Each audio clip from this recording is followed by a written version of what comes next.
Thank you very much. Thank you very much, Benjamin. You were faster than me. Let's start very simple. Yeah, let's start by calling Anaconda, because I think some of you in the chat indicated that that you didn't feel so confident with Jupyter notebooks. Yeah. So in order to create or get to a Jupyter notebook, you call Anaconda. You can see my screen, yes. Let me maybe minimize this. Then you launch Jupyter Notebook, yeah. Then it opens your browser. Yeah, so it's really very simple. And then in my case, I know where I have the Jupyter Notebook. So I go here to Documents, 2023. I have it in my project. Somewhere is SymPy. Here are the notebooks, and now we deal with part 2. Yeah, so it's very easy.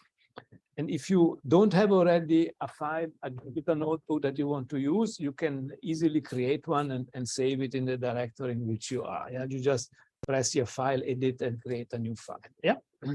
Okay. So this morning we went a little bit through the basics of SymPy. Yeah. And at the end, one of the highlights was a little bit of summations and products and things like that. And now this afternoon we want to do do a little bit of calculus and a little bit of linear algebra. Yeah. And you know, one of the things that SymPy is good at, yeah, it's really good to review what you learned in calculus and linear algebra, or even to learn it. Yeah, if you're already if you're new to the game, or to refresh it. Yeah, if you've forgotten how it works. Yeah. So what we will start with, yeah.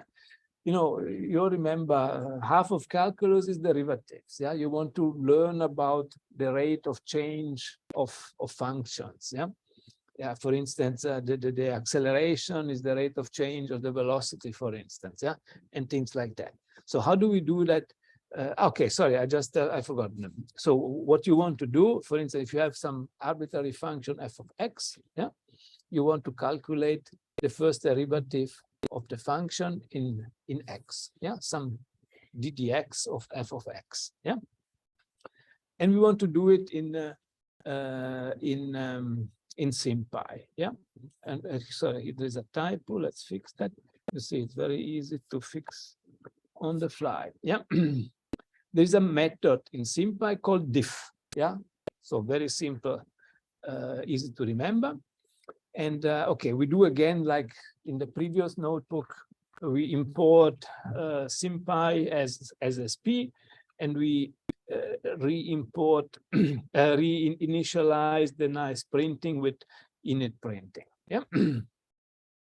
So this is the same as before. So even if you're using Spider now, just cut and paste that from the Jupyter notebook and put it in Spider, and you should be ready to go. Yeah. So let us start simple. Yeah. How many of you in the room had remember a little bit of calculus? Okay. Very good. Yeah. So very simple example is the derivative of polynomial. Do you know it by heart? Yeah. No, excellent. So, okay, we all know what you're speaking about. Yeah. So we want to do this kind of operation symbolically. Yeah. So again, you remember the first thing is we need to tell Python or SymPy that x is our symbol. Yeah, is the variable that we want to operate, and that we do again with SP symbols. Yeah. And then it's easy. Then we do SP diff x to the power of 3, and we derive it in x. Yeah. And surprise, surprise, the results is 3x squared. Yeah. So that works. Yeah.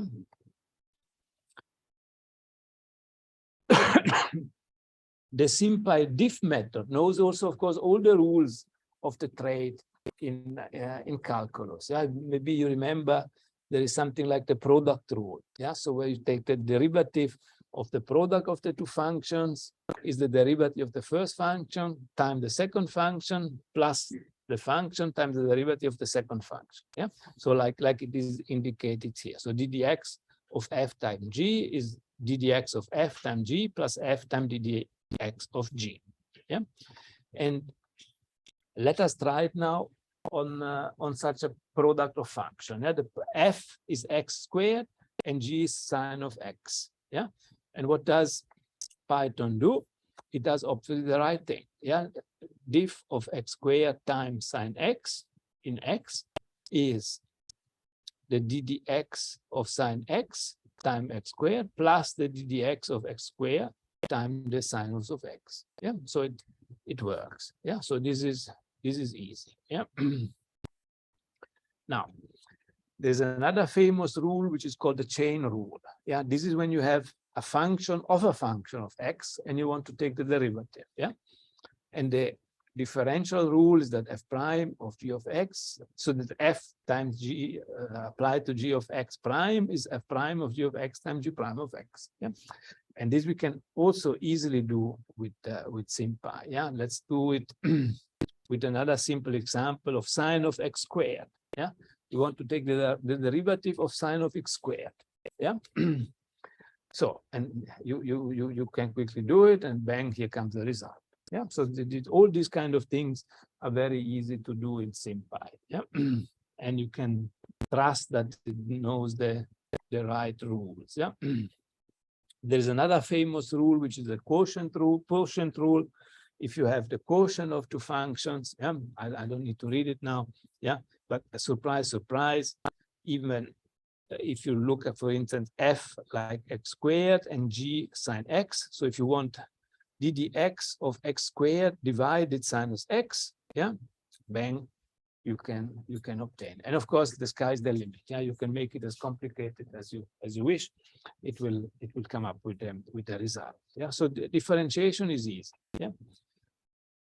You can even solve differential equations. You know, those of you that are in the sciences, you come up with some differential equation that could be for population dynamics or Newton's equation of motions or whatever, you name it. Yeah. And for instance, a very simple example would be a differential equation. Sorry, here there is a typo. Let me fix it. Yeah, would be f prime of x is again f of x. Yeah, this is what we call a differential equation, because an equation for a function that involves derivatives of the function. Yeah. In order to input such an equation into SymPy, yeah, we need to do the same that we did for the quadratic equations. Yeah, we write it as fx minus f prime of x is equal to 0. So we always want equal 0 on the right hand side. Yeah. And then we are ready to go.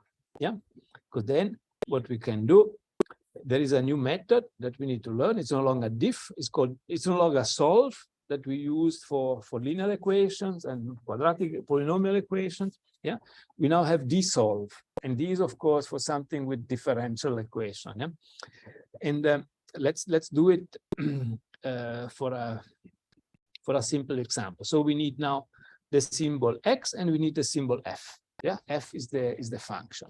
Yeah, yeah. So you see, x is the symbol and f is the function. Yeah, so that in principle, SymPy know that f is f of something. Yeah, it will be f of x. Yeah, but it's prepared to become f of something. Yeah, and then we are at home. Yeah, because then we use dissolve. Yeah, our differential equation was f of x minus f prime of x. Yeah, so SP diff of f of x. The variable is x, in which we take the differential,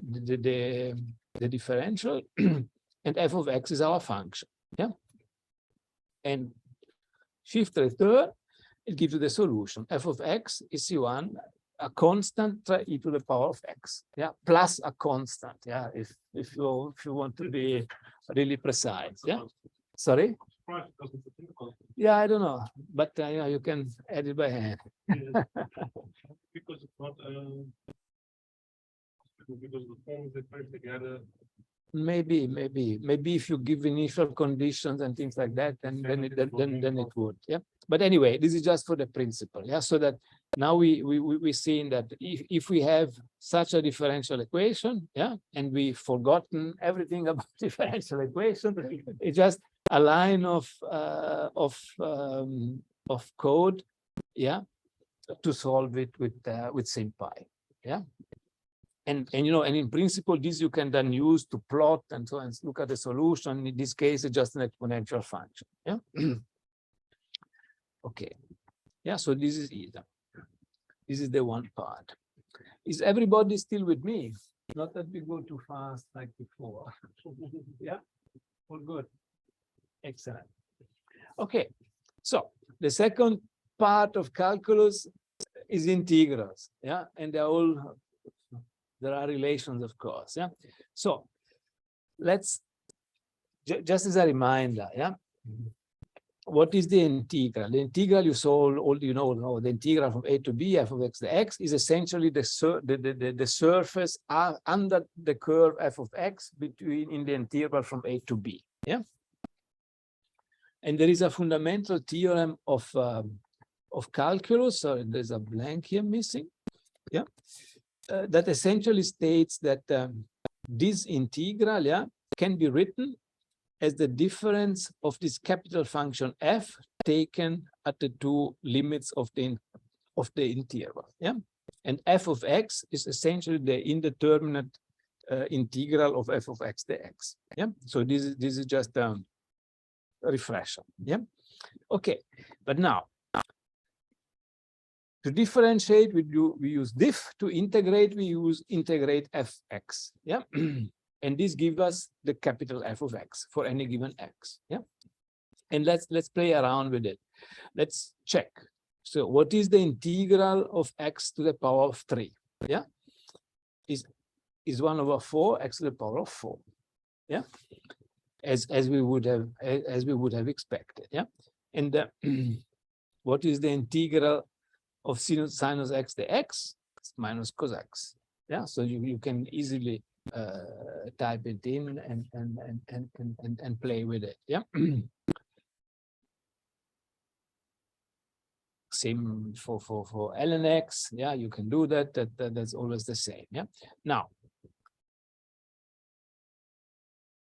we want to look at definite integrals, yeah, where you really know what a is and what b is. Yeah, so something like the integral from 0 to 1 x to the power of 3 dx. Yeah, and that is essentially the same. We use the same command, the same method. Yeah, integrate x to the power of 3, but now we need in round brackets tell him that we integrate over the variable, over the symbol x from 0 to 1. Yeah, and the result is 1/4. Yeah, if we want to integrate from 0 to 3, yeah, we do that. Input error. Okay, maybe I forgot. Let's go back. Sorry. You see, that's the problem with. Sorry. Comparing what is C. Why is that?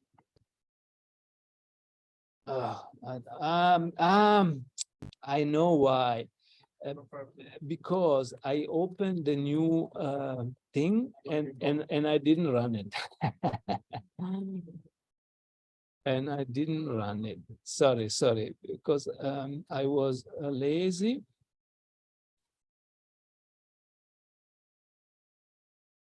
Okay. Yes, but now we are, sorry, where are we? We're almost there. Okay, here we are. Sorry. I opened a new document and that of course didn't run. Okay, so now it should work. Okay, now we're back in business. Yeah, so now if we want to go to 10, yeah, no problem, bang, 2,500, yeah, whatever that is. Yeah. Okay, so that's easy. Yeah. And now the interesting, now we can check whether the fundamental theorem of calculus works. Yeah. And we can first calculate the indefinite integral, yeah? So we can do something like this, yeah? We can integrate the capital F, yeah, of x3, yeah? And then, so this is the x over 4. And then now we use something new, yeah, because now we need to introduce in F, make x equal 1, and then we subtract F at 0, yeah. And in order to do that, there is this method called subs, yeah, substitute. So we need to substitute the symbol with a number, yeah. And the simplify just so that I let him do the subtraction on the go, yeah.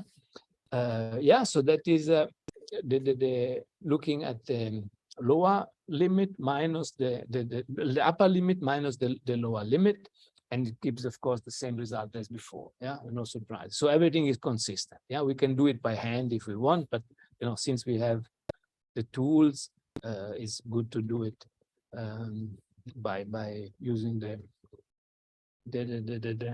commands. Yeah. So we learned how to, we know how to differentiate, we know how to integrate, and we've seen that somehow it matches. Yeah. So that's excellent. Yeah. So now we want another thing that is sometimes very useful is sequences. Yeah. So you have sequences of numbers. Yeah. For instance, if you have sequences of an of numbers a labeled by n. Yeah. And let's do it in Python. Now, first step is, of course, we need the symbol n. Yeah. Then we define our sequence an as 1 over n. Yeah. And you see, if we print out an, we obtain 1 over n. Yeah. So you print out an is 1 over n. Yeah. And now, for instance, we could look at another sequence. Yeah, the factorial of n. Yeah, this is another mathematical function that you can find on the SymPy handbook. Yeah, you can define the Bn as 1 over n faculty. Yeah, so the factorial of n. Yeah, so that's also an option. Yeah, and now we have the tools to generate sequences. Yeah, so what do we do? Yeah. So now you see, now there is another interesting structure, yeah, that we can use. Yeah. So we need in an, yeah, we want to substitute n from 0 to 10. Yeah, and you remember an we defined here. Yeah, an was 1 over n. Oops, sorry, an was 1 over n. Yeah. So how do we do the sequence? This is a little bit more advanced SymPy. Yeah. So we have the an. Yeah. In the expression for an, we substitute n for I. Yeah, and we let I go from 0 to 10. Yeah. And of course, the first one is infinity because it was 1 over 0. Yeah. and the others we have there. Yeah. So in case you're interested in generating something like that. Yeah, we can try to do the same for the bn's. Yeah, and we do the same trick. Yeah, we do n, substitute for I, and I goes from 1 to 10. Yeah, and if you want, you can go to 20. Yeah, no problem. Yeah, zack and bang. Yeah, and you see, it always keeps the rational notation until you ask him to do it in float. Yeah, so that works really very, very well. Yeah. Okay, so these are the sequences you can easily generate. Yeah. So the next step is, of course, sometimes you want to have the limit of something. Yeah, of a sequence. Yeah, and these are also straightforward. Yeah. So for instance, let's think we want the limit of an, the same n of above, yeah, 1 over n, for n to infinity, yeah, and that is, of course, we do it with the command limit, yeah, and it is 0, yeah, surprise, surprise, yeah, because 1 over infinity is definitely 0. Yeah. Okay, so this is also easy. So there is this method limit, yeah, that you can use. Yeah, that's very easy as well. Yeah. You can do the same for Bn, yeah, the same Bn of before, and the limit is the same. Yeah. So just to show you the capabilities, in case sometimes there are, you might lead in any application, any disciplines, you need this kind of maths at some stage. Okay. So let's do the. So we looked at the limits. Let's. I think this we had before, but let's do it again. Yeah. Let's just try to do a sum like this. Yeah. The sum from k equal 1 to n over k. Yeah. What do we need? As usual, we need our symbols k and n. Yeah. And then the method is summation. Yeah. There are lots of methods, but that's why we have the website, yeah, with the list of all the functions and methods. Nobody knows all the methods by heart. Yeah, you know what you're looking for, and you search for it in a few seconds, and you definitely find an example on how to apply it, and you are in business. Yeah, so that's not difficult. Yeah. For instance, if we go back to our famous ANs, yeah. You can sum them from 1 to infinity. Remember, infinity is the double O, yeah, little symbol with the low letter case O, yeah, and that works correctly. Yeah, you can do it for B if you want, and then surprise, surprise, that limit is E. Yeah, as you probably maybe remember. Yeah, so that. It gives you exactly the right, it uses the definition of E and know that is E, and you are in business. Yeah. So that's really very nice. Yeah. And in one case, it gives you infinity, and in another case, the correct answer as well. Yeah. Okay. So, so far we've used SymPy mainly as a mathematical formula collection. Yeah. But we can do also more challenging things. Yeah.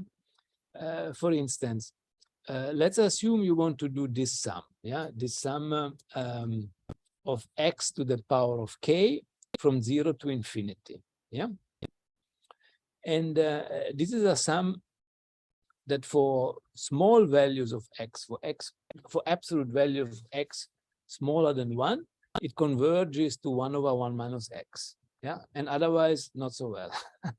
Yeah, so even in these cases, SymPy gives you the right options. Yeah, and this can be very useful because maybe sometimes you see it and you don't remember against what does this converge, what is the convergent radius, and so on and so forth, and bang, you get it immediately. Yeah, so it's really very useful. Yeah.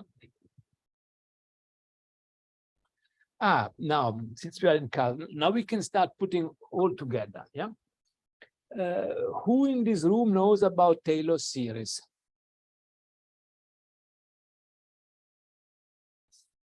you don't count. Who knows about Taylor series in this room?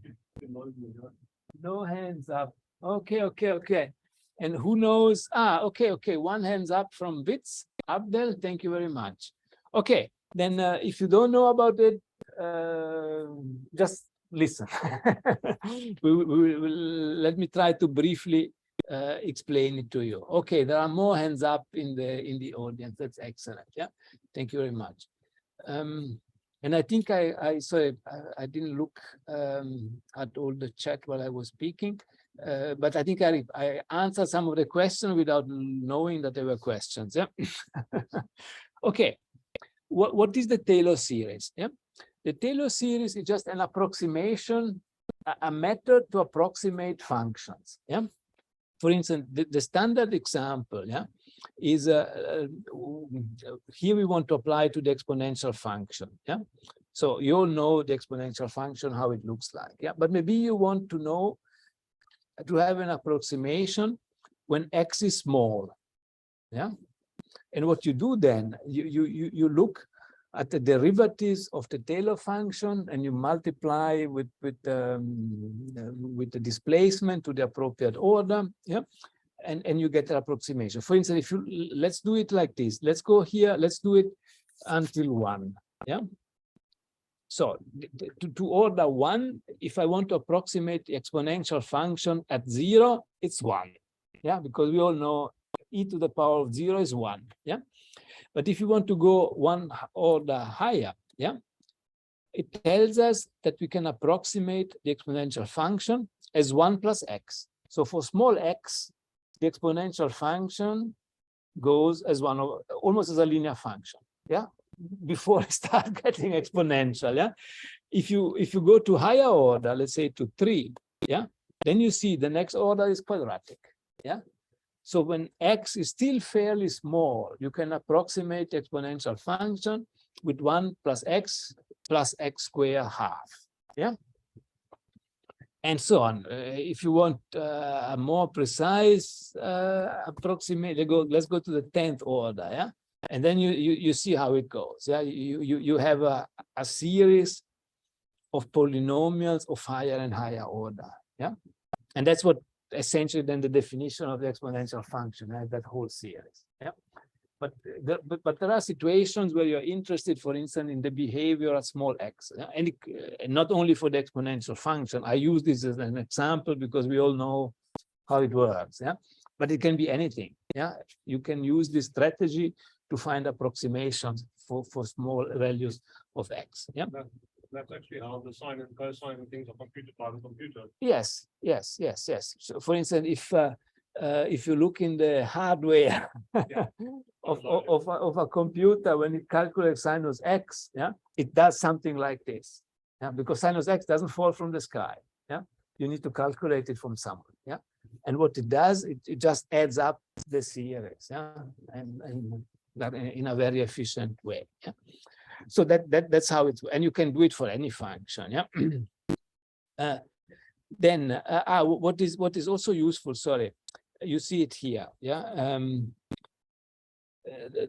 The method series tells you now the order of the next term. Yeah, and it tells you up to powers of n of 9. It goes like this, but then there are terms of higher order. Yeah, that starts with 10. Yeah. But let's assume you've calculated, and now you want to take this and put it in NumPy. Yeah. Then of course you don't want that the order x to the power of 10 there, because NumPy doesn't know what to do it. Yeah. And you can easily remove it with this command remove 0, remove order. Yeah. Remove order. Yeah. And then it does exactly the same. Yeah. And the order of 10 is gone. And this you can cut and paste and put in NumPy. Yeah. In fact, I didn't mention it here. There's another method called lumbify. Yeah. That allows you to convert any SymPy expression in a NumPy expression, so that you don't need to do anything. Yeah. You just do lumbify of this and you have it in standard Python or in NumPy or whatever. Yeah. Yeah, that I didn't write it up because I thought we won't go down that route, but just as a side remark, yeah, could be useful to keep in mind. Yeah, that there is a really easy way. If you get some expression in SymPy and then you want to do numerics with it, there is a command lumbify that makes it numerical. Yeah? Why it is called lumbify, to be honest, I don't know. I think it's because in Python there are lambda functions, which are like anonymous functions. Maybe something like that. Maybe. Anyway. And of course, sorry, here's another example. Yeah, sorry, we mentioned the sine x. Yeah, this would be, let's go to order 20, yeah, just for fun. Yeah, how the computer calculates the sinus x. Yeah, it uses the Taylor series of the sine function. Yeah, and you see the sign is always the Taylor series alternating. Yeah, it's x minus x3 plus x5 minus x7 plus x9. Now, if you do the same for the cosine, yeah, it's different. Yeah, it's 1 minus x squared plus x4 and so on and so forth. Yeah, so it's always an alternating series. Yeah. Okay. Okay. You know, these are just a few examples. Yeah, the hyperbolic cosine. Now you see those are different because they're all they're more exponential functions. Yeah, so it's all sines are plus. Sinus and cosine, you need to limit them between plus and minus 1. Yeah, when the cosine hyperbolic can grow. Yeah. Okay. So, but this is all straightforward. Yeah. Another nice one. This is a nice one. Yeah. Why is this a nice one? So what I want to do here, I want to approximate the natural logarithm, yeah, in a series around x, but I want to start at 1. Yeah. Why is that?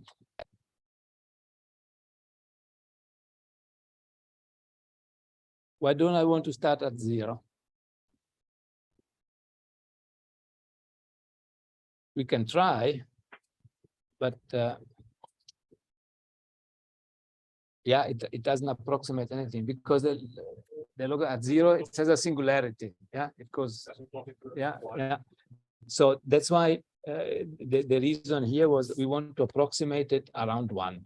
Yeah, and then it doesn't look particularly fancy. Yeah, but at least it's a reasonable approximation. But what you can also do, yeah, is you can still approximate it around 0, but then you shift the argument by 1. Yeah, so essentially you start x plus 1. Yeah, and then you do the Taylor series around 0. Yeah, and then it looks really very nice. And I mean, it's the same. It's just x replaced by x minus 1 in the brackets. Yeah, but okay, but those are tricks of the trade. Yeah? So these kind of things you can also easily do in SymPy, and you know, yeah, perfect. Okay, they're very active in the Slack channel. Thank you very much. Yeah. So that these are technologies that are very useful if you have complicated expression and you want simple approximation, let's say for small values of x. These are very useful things to do. Yeah. Okay. Okay. So this is as far as we go in calculus. Yeah. So for those of you that didn't know about Taylor series, sorry for that. But it, you know, the spirit of today, just to show you what's out there. Yeah, maybe next year you have a problem, and then you think, but there was some idiot that gave a lecture on that, and you go back and you find the solution of the problem that you wanted to solve. Yeah, so that's Are you done with the Prof? I just thought, maybe. Yeah, what? Huh? I'm just wondering maybe for the bioscience people, because they're quite good, maybe show something about combinations and permutations that might be that I think we will have tomorrow on the program. Yeah, but what I want to do now in the second half is do a little bit of linear algebra. Yeah, because that's also something, you know, matrices and how to deal with them happens a little bit everywhere. Yes. Yeah, so it's probably also a good idea to have a peek into that. Yeah. So and wait, matrices and vectors go always hand in hand. Yeah. Yes. So that's what we want to do now in the rest of the hour. Yeah, is to play a little bit with vectors and matrices. Yeah. So how do we do that? Sorry, let me have a sip of water.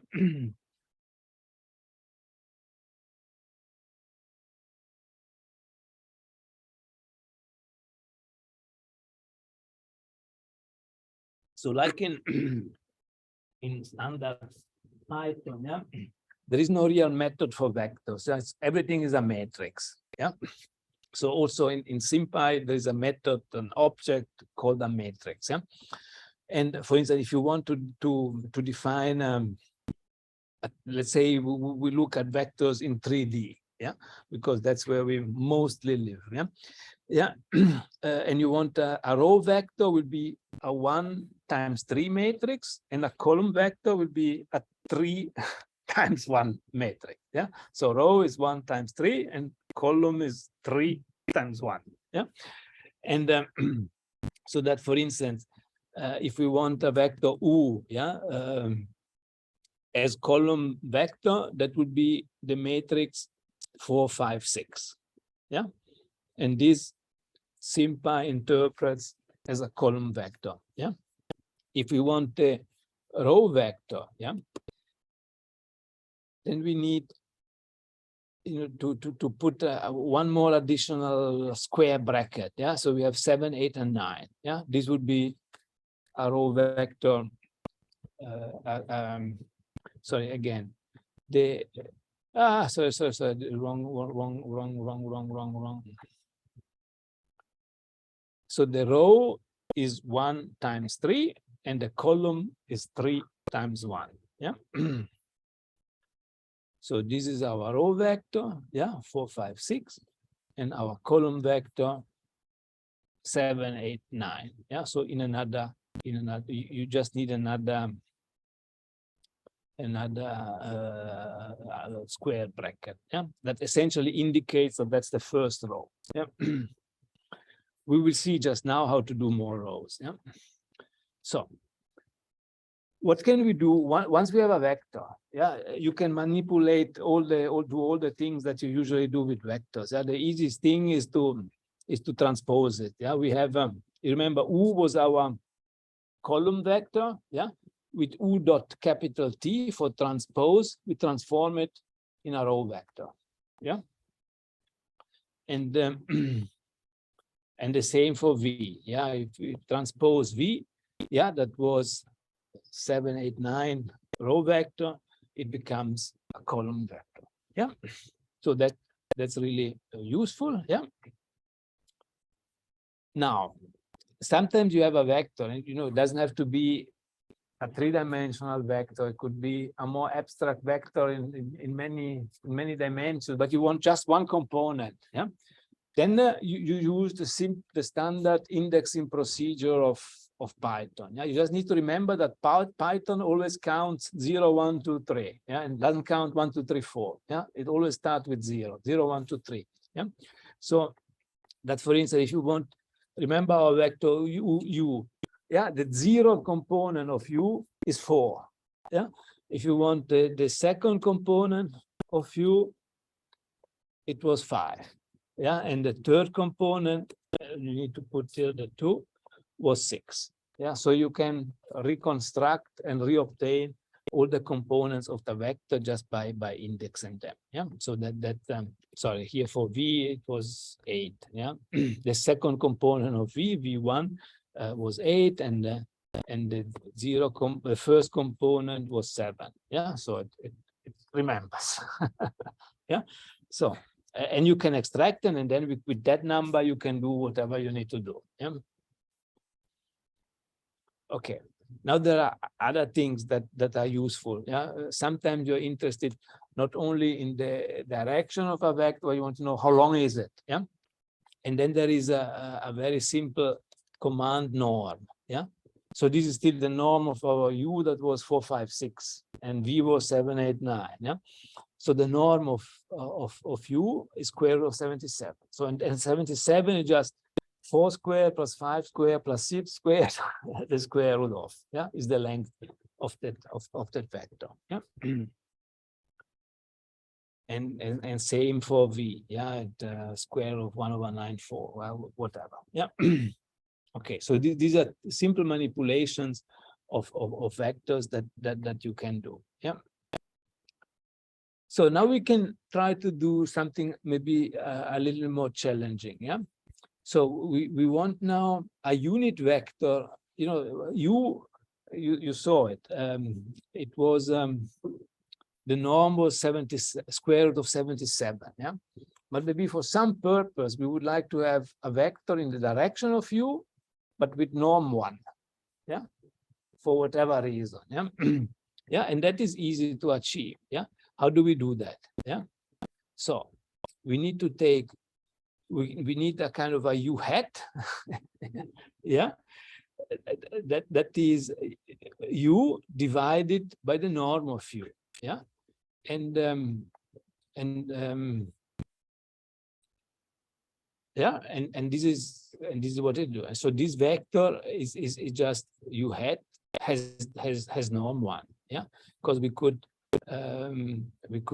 sorry, let's do it. Yeah, we could sorry, let's add here a cell, and let's say what is the sorry, it was there anyway. Sorry. I had it already. I'm sorry, I forgot. Yeah, what I wanted to do is here. Yeah, we want to calculate the norm of u hat, and it's 1. Yeah, so you can easily do this kind of calculations as well. Yeah, so that's really very nice. Yeah.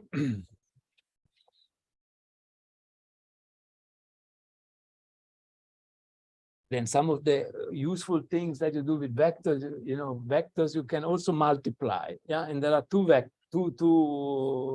products for vectors. There is the scalar product, which is sometimes called also the dot product, and the cross product. So the scalar product is called scalar product because the result is a number, it's a scalar. Yeah, and the cross product gives you again a vector. Yeah. So how do we do that in SymPy? Yeah. Let's assume here's again, sorry, just a refresher. Yeah, if you have u vector times v vector in 3D, the scalar product is just the multiplication of the components, yeah, in the same direction, and you sum them up. Yeah, so if x, ux, uy, uz, so yeah, uz is there. Yeah, are the components of u in x, y, and z direction, then this sum is the scalar product. Yeah, so we can do that now. Yeah, so let's do it again. So u is still our vector 4, 5, and 6. Yeah, and v is still now, sorry, just changed. Doesn't really matter. Yeah, a vector -1, 1, and 2. Yeah, could be anything. You're welcome to try with some other vector. Yeah? Yeah. So how do we do the scalar product? Yeah, there is a command, a method dot. Yeah, so we need to do u dot v. Yeah, and that gives you the scalar product, and it's a number, and it's 13 in this case. Yeah, but you could also, because it's symmetric, you can also do v dot u.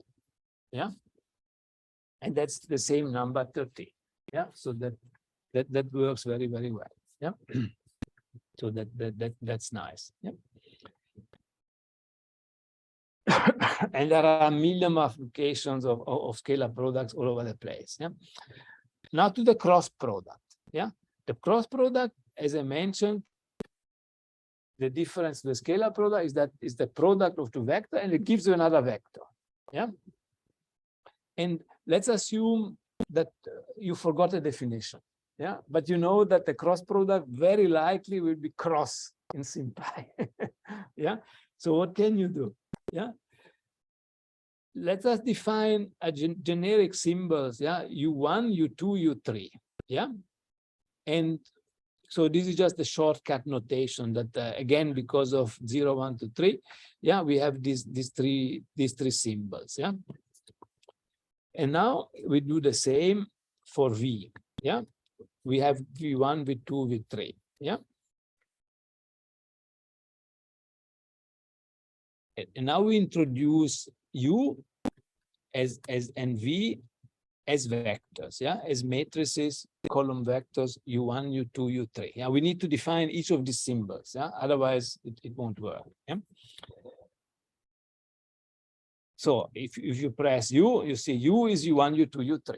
Yeah, so you can really operate without having numbers in mind. Yeah, you can do it abstract. Yeah, so you have now a vector u that has component u1, u2, u3. Yeah, and similarly you have a vector v that has components v1, v2, v3.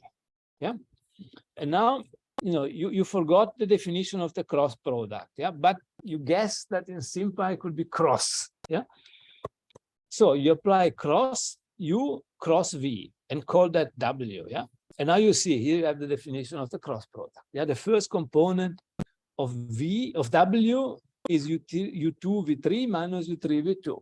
Yeah, how you learned it, I don't know, in school or in first year linear algebra or wherever. Yeah. And similar for the second component and the third component. Yeah.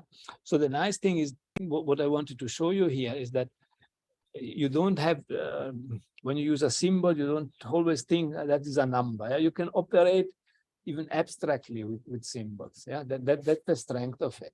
Yeah? And then you can do other things with this. Yeah, you can multiply with another vector. Yeah, and then there will be a scalar which with the volume of uv and whatever other vector you're using. Yeah. So this is I think this is very nice. Yeah. And for many applications, for many calculations, you want to stay as general as possible until at the end you put in the numbers. Yeah? So you can do that here. So you don't worry about numbers until the very end. Yeah? and now you can, in the same spirit, you can check, for instance, that the cross product is not commutative. Let's do it now for a number. Yeah? Let's do it for u. And for v, the same u and v as before, yeah, of the scalar product, yeah. And this is the cross product of u cross v. And because it's antisymmetric, if you do the cross product of v and u, you see it's a different, it's just in the other direction, yeah. It's because there is a minus sign, yeah. It's antisymmetric, yeah. So it's all absolutely consistent, yeah. You know, those cross products play a big role in mechanics for angular momentum and all those kind of things that maybe one might have forgotten. Yeah. Okay. Now let's give a look at matrices. Yeah. So how do we input, let's say, a 3 times 4 matrix? Yeah? So 3 rows and 4 columns. Yeah. You know it already. Yeah. So that would be. Sorry, here sorry, I wanted, what did I do here? Okay, I don't know what I did here, but that doesn't seem to be correct. I might have made some mistake here. Sorry. Yeah, sorry, something like that. I wanted, sorry. What did I do? Sorry. Yeah. Why doesn't it want? It's a fragment. Slide time. Try back to some slide. But it shouldn't. See, you think that is the sorry? Let. It worked yesterday. Let's do it this way. Let's add another cell. Let's kill this.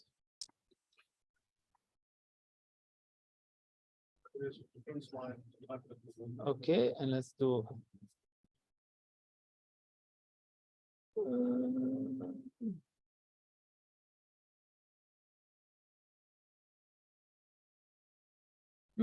What did I do here?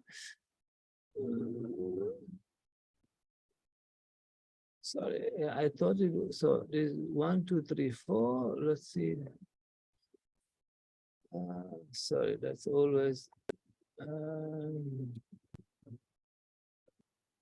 This is open. This is open. Okay, that should work. Okay, that didn't complain. 1.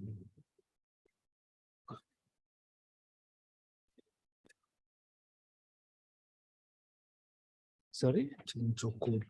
Sorry? Change it to the code.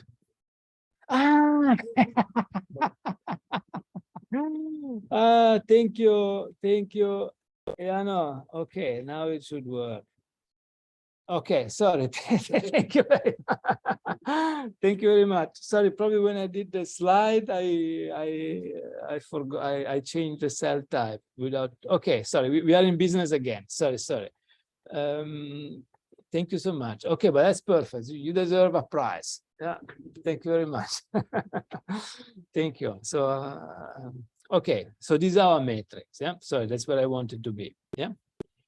And again, we can use Python normal, for instance, if I want to have the component 0, 1, 8, 0, 1, and so on and so forth. But you can do even more.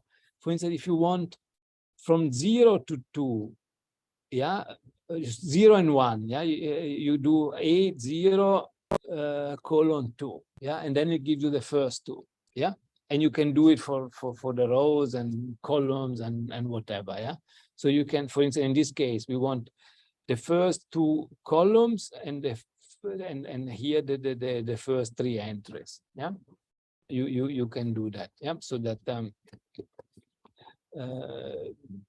if for whatever reason you want it. Yeah, then of course, like for vectors, you can calculate the transpose with transpose. Yeah, and then from a 3 times 4, it becomes a 4 times 3 matrix. Yeah, so that works very easy.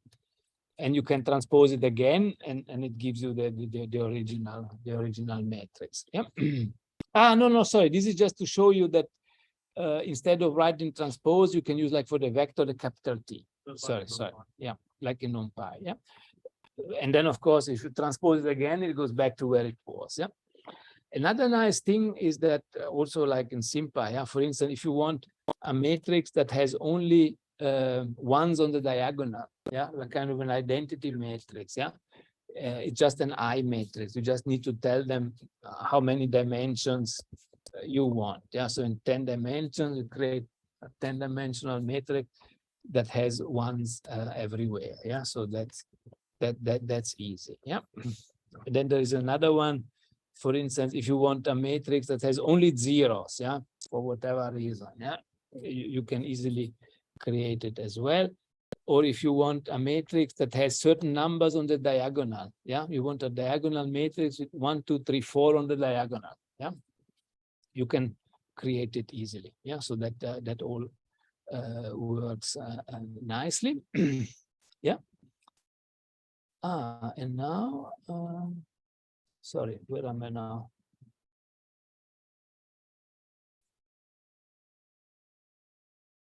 Sorry, what happened here?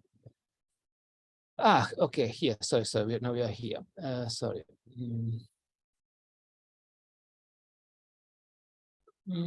Why did you flip matrices? Sorry. Okay, here. Yeah, okay. Now we want to be at the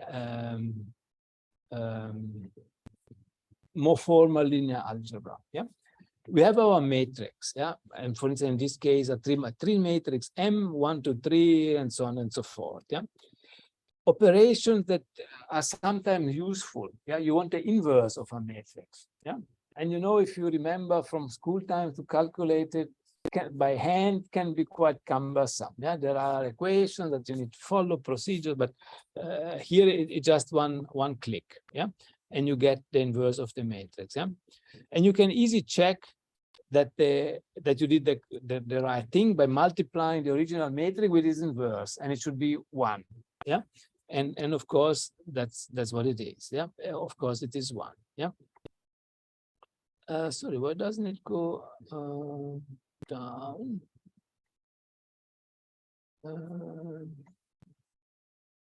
Sorry, let me go back a second. I think there's something here that is not correct. Sorry, here I've forgotten. Let's do this subside.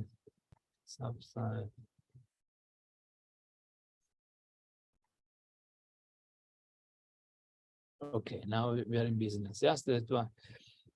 Another operation that you sometimes need is the determinant of a matrix. Yeah, for 2 times 2 matrix is easy. You take the one diagonal minus the other diagonal. Yeah, but if the matrix become 4 by 4, 5 by 5, it can be quite cumbersome, but it's not a problem to solve. And this is the last question that was in the cell. And thank you, Stefan. You also noticed that it was a markdown cell. Thank you very much. And now you have the determinant. Yeah, Prince, this is the determinant is for you. Yeah. Okay, so that works. Yeah. And now to finish, let's finish with something that maybe on a high note. Yeah. You know, for instance, when you studied dynamical systems or whatever, it's always good to know eigenvalues and eigenvectors of matrices. Yeah, for their special properties. Yeah, and for instance, just to remind you of the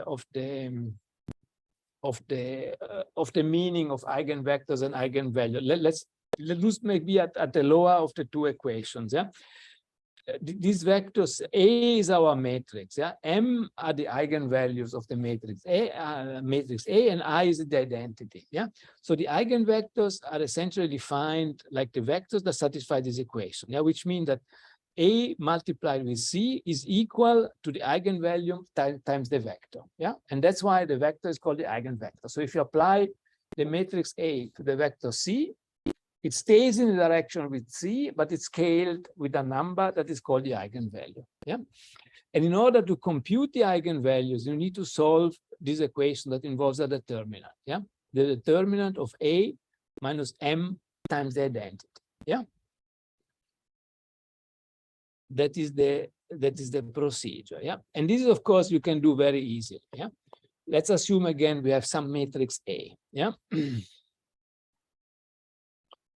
if I want to compute the eigenvalues, there is a method called Eigenvalues. Yeah, eigenvalues. Yeah, Eigenvalues. Yeah, and what does these results tell us? Yeah, so the matrix, you remember, is a 3 times 3 matrix. Yeah. So I would expect 3 eigenvalues because I need 3 values on the diagonal. Yeah, but here there are only 2. There is 6 and 12. Yeah, but after the colon there is a 2 here, which means that the eigenvalue 6 appears twice. So on the diagonal I will have 6, 6, and 12. 12 appears only 1. Yeah, so those are the 3 eigenvalues. So one eigenvalue in this case is the degenerate. Yeah, it appears twice. Yeah. And that is okay. Yeah. And now I want the eigenvectors. Yeah. And it's also very simple. Sorry, let me, sorry, it's not nice to see. I think I messed up against, you see, I forgot here the slides again. Sorry, that was yesterday, a little bit in a rush. Okay, let's and then we're almost done. Yeah, sorry, we have the eigenvalues. Yeah, we have the eigenvalues, and now we want the eigenvectors. Yeah, and again, A eigenvectors. Yeah, yeah, and now you see we are expecting 3 eigenvectors. Yeah. And we have one eigenvector with the eigenvalue 12, yeah, and it is this 1 minus 2, 1, yeah.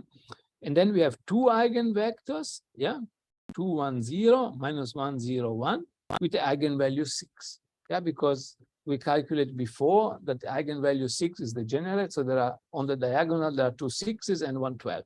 And these are the 3 eigenvectors that correspond to that matrix, yeah. So this is something that can be very useful. Yeah.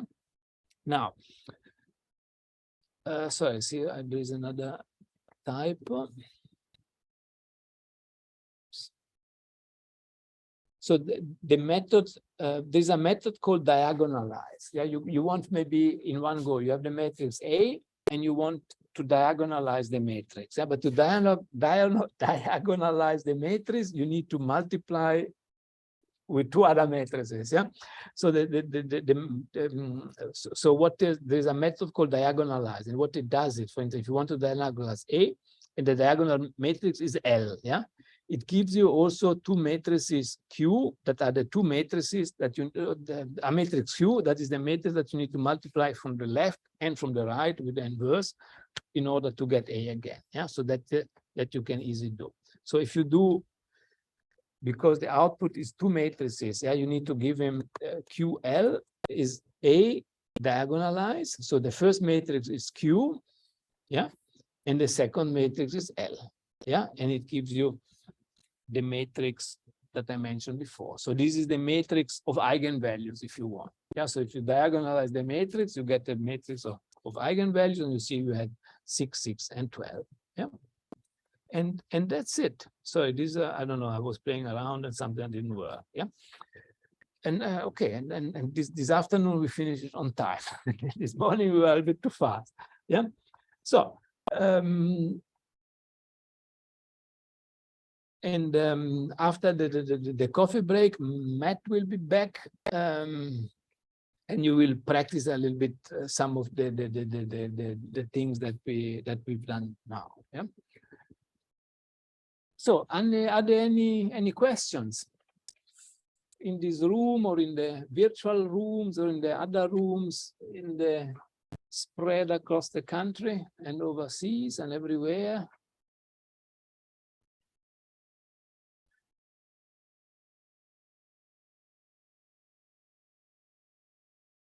You know, I'm fully aware that you know, this was a crash course, yeah, but that was the intention, yeah, because you know, now you know that there is a tool available that maybe you were not expecting to see, yeah, because you thought maybe everything in Python is just numerical, yeah, but that's not the case. You can also do symbolical things, yeah, and sometimes it can be very useful, yeah, because you know, the more you can do symbolically, the shorter gets your computational effort. Yeah, if you can do something symbolically, there is almost no need to do it numerically. Yeah, so that's the advantage. Yeah. Sorry, I see someone raised a hand, but maybe you would like to ask your question in the chat, because I'm not sure how to.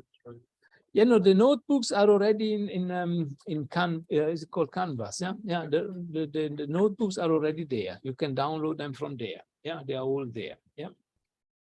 Even the tutorial with the solution. So don't look in the solution of the tutorial. Yeah. Okay, then I'm not sure about the feedback. Zero.